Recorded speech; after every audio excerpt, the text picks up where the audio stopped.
We have a Viking gas oven where the door will not close on its own, so it's a little bit open all the time, and the light sometimes goes on and sometimes it won't heat. A lot of the heat escapes.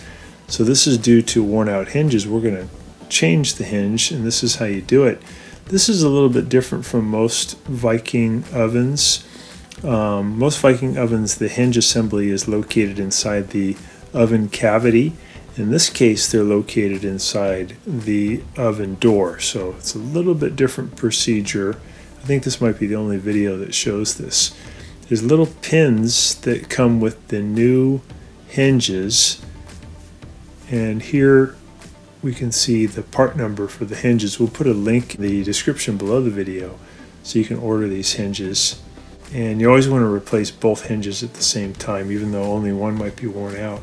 So we're putting these little pins in the holes, and we're going to remove these two plates on the right and left hand side. They're only held in by one Phillips head screw. So we'll take out the Phillips head screw.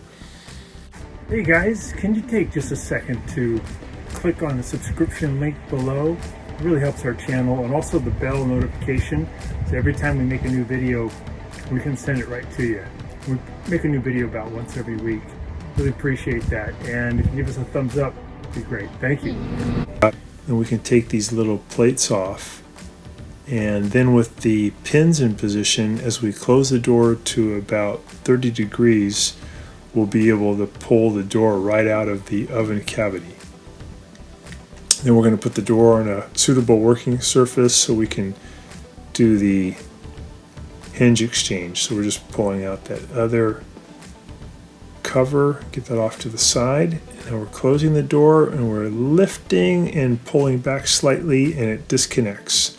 So now we're going to take out these screws on the bottom of the door, and this is holding on the front plate of the door where the handle is. So there's a group of these we have to take out. Oh, they have same kind? five in total, and they're silver colored. So we're going to zip those out with a Phillips head screwdriver. And then there's two screws here, two black screws. This is actually near the top. This looks like the bottom, but it's actually the top of the oven door on the inside. There's two of them. Once those are out, we can set the oven door down and then remove the top panel and get that out of the way. That's going to give us good access to the hinges. Hinges are held in by a series of Phillips head screws that we have to remove also. So here's one of the hinges, and one of the difficulties with the new hinge and the old hinge is these little pins that are used to help you take the door out have to be taken out of the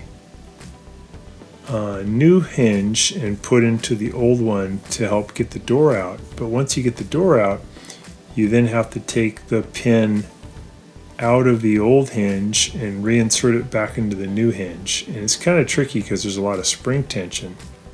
So I'm using a little hammer here to help keep the hinge in position while I do that pin switch. Now I'm putting the new hinge into position, and I'm adding a Phillips head screw here at the top of the hinge to attach it to the door. So it's held in by three screws, one here at the top and then a couple at the bottom.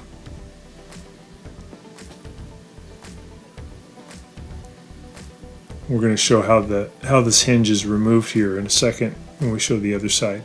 So I'm putting in the screw to hold it on the bottom, and then one comes in from the side. So it's held in really securely.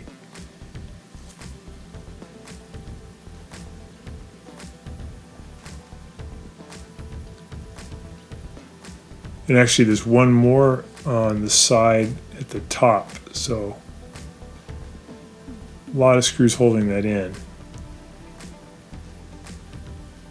Get that one tight, and we'll switch over to the other side. That one's all ready to go.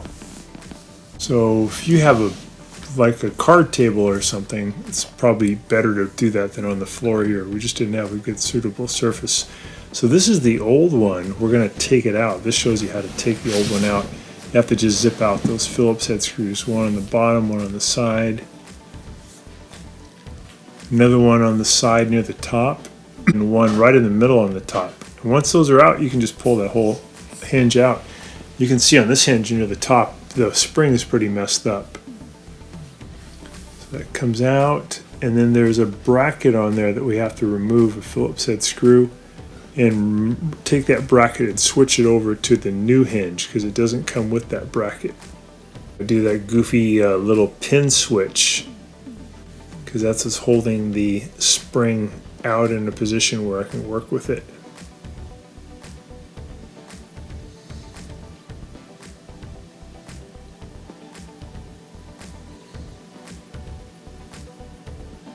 I just put that bracket from the old one over to the new one. It's only held in by a Phillips head screw.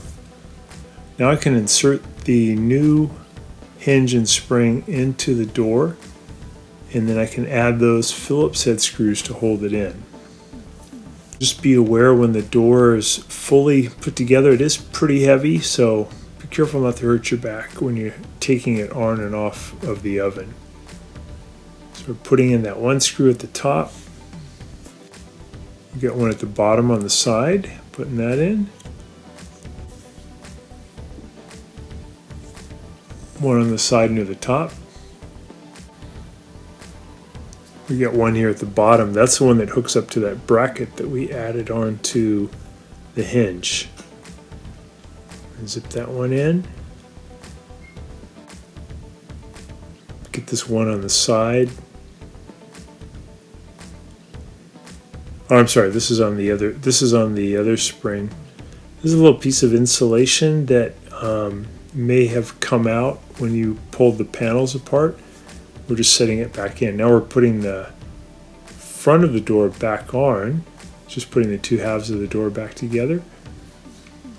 And we're trying to line up the bottom correctly. Then we're going to add in those 5 silver screws on the bottom to hold the bottom part on.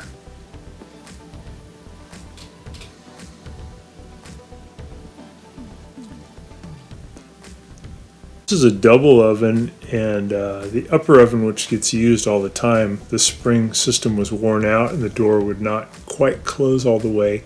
But the bottom oven that barely ever got used, even though it's 15 years old, was fine. So this is just a normal wear and tear problem. The springs get weaker as we open and close a bunch of times.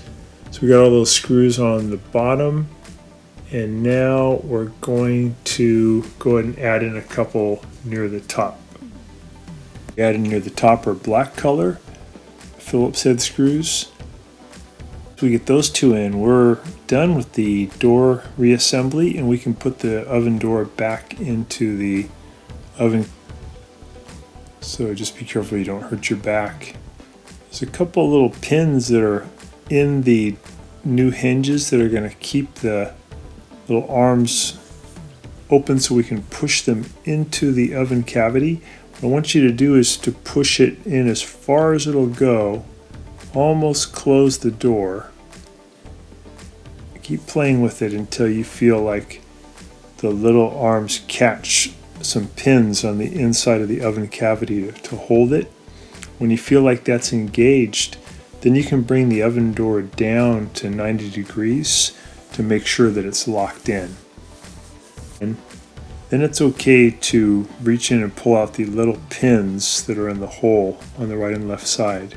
Just pull those out. You want to keep those in case you ever want to remove the oven door. Now we're putting those plates back in. That's part of what holds the hinge in there too. So a Phillips head screw right there. We'll do the other side, and then you're pretty much done. You should feel like there's way more spring tension now that it's going to hold the door shut, because the springs are fresh and they have a lot more pulling power.